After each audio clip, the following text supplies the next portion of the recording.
ती 5 डिसेंबर 1971 ची रात्र होती आणि राजस्थानच्या वाळवंटातून थंड वारा वाहत होता.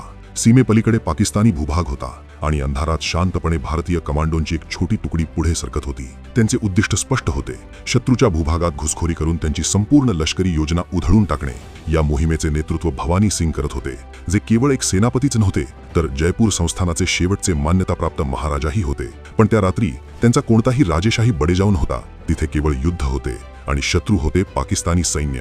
ही आहे 1971च्या भारत-पाकिस्तान युद्धाच्या पश्चिम आघाडीची कहाणी, जिथे मर्यादित संसाधने आणि प्रचंड धोका पत्करूनही भारतीय विशेष दलांनी निर्णायक विजय मिळवला होता. त्यावेळी महाराजा भवानी सिंग हे भारतीय लष्कराची प्रसिद्ध तुकडी 10 पॅरा स्पेशल फोर्सेसचे कमांडर होते. पश्चिम सीमेवर दबाव प्रस्थापित करून भारतीय लष्कराला रोखून धरणे आणि त्याद्वारे पूर्व आघाडीवर आपले स्थान टिकवून ठेवणे ही पाकिस्तानची योजना होती. मात्र भारताची रणनीती पूर्णपणे वेगळी होती. ती म्हणजे शत्रूच्याच हद्दीत प्रवेश करून त्याला चकवणे. 5 डिसेंबरच्या रात्री भवानी सिंग यांच्या नेतृत्वाखालील कमांडो तुकड्यांनी शांतपणे पाकिस्तानच्या सिंध प्रांतात सीमा ओलांडली.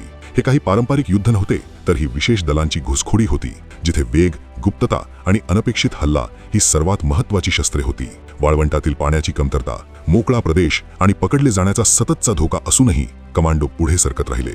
काही तासांतच भारतीय कमांडोंनी चाचरो आणि आसपासच्या भागातील पाकिस्तानी चौक्या, दळणवळण केंद्रे आणि पुरवठा मार्गांवर जलद आणि समन्वित हल्ले सुरू केले.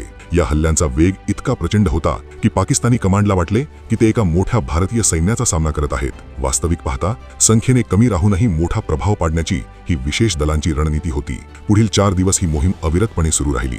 कमांडोंनी वीरवाहा, इस्लामकोट आणि नगर पारकर सारख्या भागांमध्ये आपला दबाव कायम ठेवला. महाराजा भवानी सिंग स्वतः आघाडीवर राहून मार्गदर्शन करत होते. या सातत्यपूर्ण हल्ल्यामुळे पाकिस्तानी सैन्याची पुरवठा आणि दळणवळण यंत्रणा मोठ्या प्रमाणात विस्कळीत झाली, ज्यामुळे त्यांना आपले अनेक ठाणी रिकामे करण्यास भाग पडले. या सुमारे 96 तासांच्या मोहिमेदरम्यान भारतीय कमांडोंनी शत्रूचे मोठे नुकसान केले आणि अनेक सैनिकांना पकडले. तसेच भारतीय सैन्याने कमीत कमी नुकसान सोसून आपले ध्येय साध्य केले. जेव्हा उद्दिष्ट साध्य झाले तेव्हा भवानी सिंग यांनी सैन्याला परत फिरण्याचा आदेश दिला आणि सर्व सैन्य सुरक्षितपणे भारतीय हद्दीत परतले. या धाडसी मोहिमेमुळे पश्चिम आघाडीवर पाकिस्तानची आक्रमक क्षमता कमकुवत झाली आणि त्याचा भारतीय सैन्याला फायदा मिळाला.